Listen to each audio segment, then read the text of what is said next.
ഈ പ്രേമിച്ച് കെട്ടാൻ പറ്റുമോ? ഇസ്ലാമിന്റെ കാഴ്ചപ്പാട് എന്താണ് പ്രേമിച്ച് കെട്ടാൻ?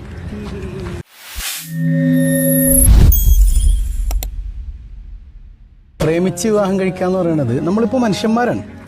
സ്വാഭാവികമായിട്ട് ഒരു മനുഷ്യന് അല്ലെങ്കിൽ ഒരു പുരുഷന് ഒരു അന്യ സ്ത്രീയോട് ഇഷ്ടം തോന്നും. ഇഷ്ടം തോന്നിയാൽ നമ്മൾ എന്ത് ചെയ്യണം?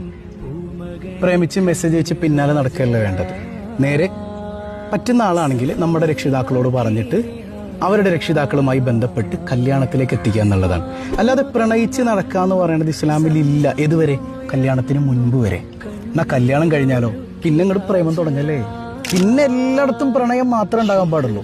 എന്തിനേറെ ഇത്രമേൽ പ്രണയത്തിന് പ്രതിഫലം പോലുണ്ട് എന്ന് പഠിപ്പിച്ചൊരു മതം അള്ളാന്റെ മതം അല്ലാതെ ഏതാ? അതായത് അവസാനം കൈയൊന്നേ ഇപ്പൊ ഇത് മൂപ്പര് എന്റെ ഭാര്യ വിചാരിച്ചു. ഞങ്ങളിങ്ങനെ കൈകോർത്ത് പിടിച്ചു നിന്നാല് ഈ വിരലുകൾക്കിടയിലൂടെ പാപങ്ങൾ കൊഴിഞ്ഞു പോകും. ഞാനിങ്ങനെ റൊമാൻറ്റിക്കായി എൻ്റെ കെട്ടികൾ ഇങ്ങനെ നോക്കിയിരുന്നാൽ അള്ളാന്റെ കാരുണ്യത്തിന്റെ നോട്ടം എനിക്കുണ്ടാവും.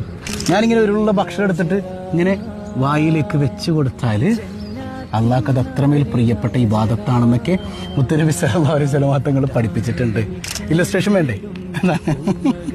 അപ്പൊ അത്രമേൽ പ്രണയത്തെ അംഗീകരിക്കുന്ന, പ്രണയത്തെ ഉൾക്കൊള്ളുന്ന മതമാണ് ഇസ്ലാം. അപ്പൊ ഇതിലൊക്കെ ഒരു ബറക്കത്ത് ജീവിതത്തിൽ ഉണ്ടാകണമെങ്കിൽ കല്യാണം കഴിഞ്ഞിട്ട് പ്രണയിക്കും മക്കളെ.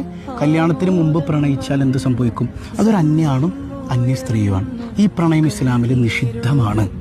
അതൊരു ഹറാമോടുകൂടെയുള്ള തുടക്കമാണ്. അതിൽ അള്ളാന്റെ ബറക്കത്ത് ഉണ്ടാവില്ല. എൻ്റെ കയ്യിൽ പൈസ ഉണ്ട് മോനെ, പൈസ ഒന്നുമല്ല സമാധാനം തരുന്നത്, അള്ളാഹുവാണ്. ആ സമാധാനം ഇല്ലാതാക്കും. പ്രണയിച്ചിട്ടുണ്ടോ? കല്യാണം കഴിഞ്ഞിട്ട്? കല്യാണം കഴിഞ്ഞിട്ട് അത്രയേ ഉള്ളൂ.